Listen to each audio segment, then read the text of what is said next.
So making a video already on Sonic 4, I feel like an in-depth scripted video is totally necessary, because I believe Sonic 4 can be potentially the greatest video game adaptation of all time. Now I know Sonic 3 already holds that title with its 95% audience score and 86% on Rotten Tomatoes, which is already a pretty high standard or in film industry when it comes to video game movies, and that the movie itself is pretty high already. But after seeing the teaser trailer for Sonic Movie 4, I think I gained the permission to glaze it even more. The trailer, as I talked about in my other video, is literally a teaser. It tickles the pickle with it, and it doesn't show much. I mean, unless you count Jim Carrey as an absolute win, which I mean everyone does. But at the very end of the day, at the very end, it gives a whole whopping 5 seconds of its time to Metal Sonic, making a looming cameo over the background in a red mist, which I think is some excellent background storytelling to tell us that Metal Sonic will be the main antagonist alongside Robotnik, of course.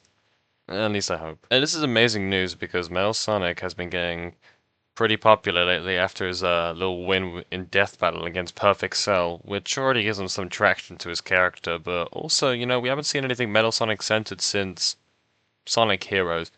So seeing him being the big bad here is a very good sign. Now back to the main point of why this movie has the potential that it has. I believe that this movie will be like the other ones, which is lighthearted but also not too heavy on its story and the depressing side of it. The third movie did this perfectly and is why many external Sonic fans actually watched this film without throwing a temper tantrum like the other video game adaptations. And also because of the movie catered to all groups, I think that that's a great thing for just a film or just any Sonic film in this case and any video game adaptation.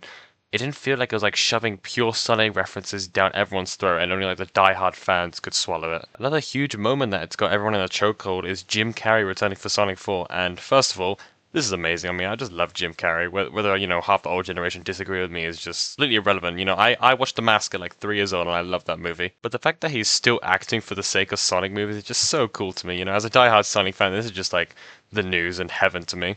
And I think he really enjoys playing Eggman because of how serious and goofy the character is half the time. And also, he hasn't played in any other movie since Sonic 3 last time I checked, but correct me if I'm wrong. Eggman as a whole is probably the most overlooked characters in fiction in terms of personality because I can't really see another character even being remotely close to him. And yeah, the casting as well, it seems alright. I was never really an advocate and like a specialist in casting choices, but I just want my movie to be amazing. But from what I've seen, the casting is pretty much the same, obviously with Amy being like the new deal. But everyone seems to be happy with who's playing her, and I won't really add much there. Again, I'm not really the specialist here, you guys are. But yeah, overall, I think this movie has like potential of being one of the greatest video game movies of all time, and I really cannot wait to see this thing next year. And yeah, that's all I have to say.